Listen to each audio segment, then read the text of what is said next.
Selamat pagi anak-anak. Hari ini Miss Rahel akan mengajarkan mengenai teks berita. Tujuan pembelajaran kita hari ini ada dua. Yang pertama, siswa mampu memahami pengertian berita. Yang kedua, siswa mampu memahami unsur-unsur berita. Anak-anak, teks berita adalah teks yang melaporkan suatu peristiwa yang sedang ataupun yang telah terjadi. Nah, kalau beritanya yang sedang terjadi, contohnya adalah berita mengenai virus corona yang sedang hangat dibicarakan. Sedangkan berita yang telah terjadi yang di masa lampau, contohnya adalah gempa bumi, banjir, dan lain-lain. Selanjutnya kita akan mempelajari mengenai unsur-unsur berita. Dalam bahasa Inggris kita mengenal 5W tambah 1H. Dalam bahasa Indonesia kita mengenal rumus adik simbang. A, apa? Peristiwa apa yang terjadi? Di mana? Di mana peristiwa itu terjadi? K, kapan? Kapan peristiwa itu terjadi? Si, siapa? Siapa yang terlibat dalam peristiwa itu? M, mengapa? Mengapa terjadi peristiwa itu? Bagaimana? Bagaimana terjadinya peristiwa itu? Itu merupakan rumus adik simba dalam unsur-unsur berita. Mari kita lihat contohnya. Siswa SMP gunakan laba-laba untuk mencari sumber air. Bantul. Dua siswa SMP Negeri 2 Bantul, Yogyakarta, Muhammad Adam Prabasunu, umur 14 tahun, dan Panji Kusumo, umur 15 tahun, memiliki cara tersendiri untuk mencari sumber air pada saat kekeringan. Mereka memanfaatkan hewan laba-laba raksasa, atau nama lainnya adalah Nephila maculata, untuk menunjukkan lahan yang memiliki kandungan air. Selama 5 bulan, kami melakukan pengamatan terhadap sarang laba-laba raksasa. Kami terus mengamati.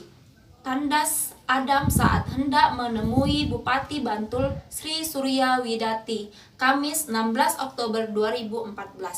Setelah berbulan-bulan mengamati perilaku laba-laba, ternyata sarang hewan tersebut banyak ditemukan di daerah yang memiliki kandungan air cukup banyak. Kami melakukan pengamatan di Kampung Panji yang ada di Banyon Pendowo Harjo, Sewon, Bantul, kata Adam. Namun, siapa sangka selain mampu membantu orang lain menemukan sumber mata air, ternyata keduanya juara 2 lomba penulisan karya ilmiah tingkat nasional. Nah, itu merupakan contoh daripada teks berita.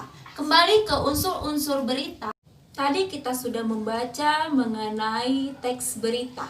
Nah, sekarang kita akan memahami unsur-unsur berita tersebut. Yang pertama adalah A. Peristiwa apa yang terjadi? Kalau kita melihat dari teks berita, maka peristiwa itu tentang siswa SMP gunakan laba-laba untuk mencari sumber air. Yang kedua, kita ke di mana terjadinya peristiwa itu. Dalam teks berita, kita bisa melihat peristiwa itu terjadi di Bantul, Yogyakarta. Yang ketiga, kapan peristiwa itu terjadi. Kita bisa melihat bahwa peristiwa itu terjadi pada tanggal 16 Oktober 2014. Yang keempat, siapa pelaku dalam peristiwa itu? Kalau kita melihat dalam teks, ada 2 pelakunya, yaitu Muhammad Adam Prabasunu dan Panji Kesuma.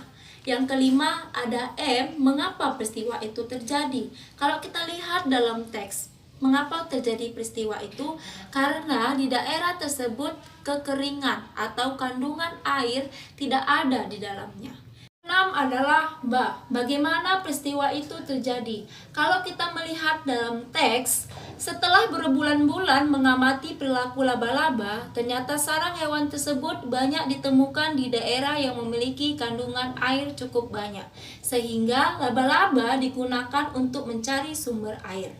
Nah, dari penjelasan adik Simba tersebut, dapatlah kita mengetahui isi di dalam teks tersebut.